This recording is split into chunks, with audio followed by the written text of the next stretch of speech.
Main gate என்ட்ரன்ஸ்ட்டு வந்ததுமே எங்கே போகிறோன்னு ஜஸ்ட் இன்ஃபார்ம் பண்ணி ஒரு என்ட்ரி போட்டுவிட்டோம். இங்கே கேட்டுக்கு மெயின் ரோட்டுக்கு ஆப்போசிட்லேயே ஒரு ஷாப் இருக்குது. இங்கே நிறைய கடையெல்லாம் கிடையாது, ஒரே ஒரு ஷாப் தான். நமக்கு ஆப்ஷனெல்லாம் இல்லை, இங்கே எதை வாங்கி ஆகணும். ஸோ பசங்க சாப்பிட்ற மாதிரி முள் இல்லாத மீனை தான் வந்து பார்த்து வாங்கினோம். அந்த பையா இதை வாங்கிக்க தீதி, அதை வாங்கிக்க பையா அப்படின்னு சொல்லி நிறைய வந்து ஆப்ஷன்லாம் கொடுத்தாங்கன்னா எங்களுக்கு எதுவுமே பிடிக்கல. மீன் கொஞ்சம் பழைய மீனாக தான் இருந்துச்சு.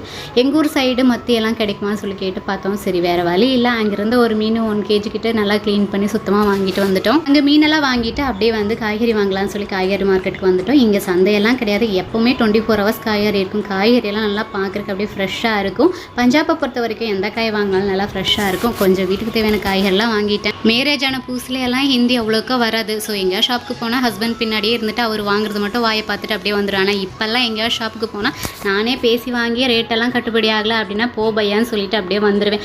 வர வழியில் கொஞ்சம் பூவெல்லாம் வாங்கிட்டு இந்த வெயிலுக்கு பாப்பா வந்து கரும்பு ஜூஸ் வேணும்னு கேட்டேன். ஸோ அப்படியே 2 டம்ளர் ஜூஸ் வாங்கி குடிச்சிட்டு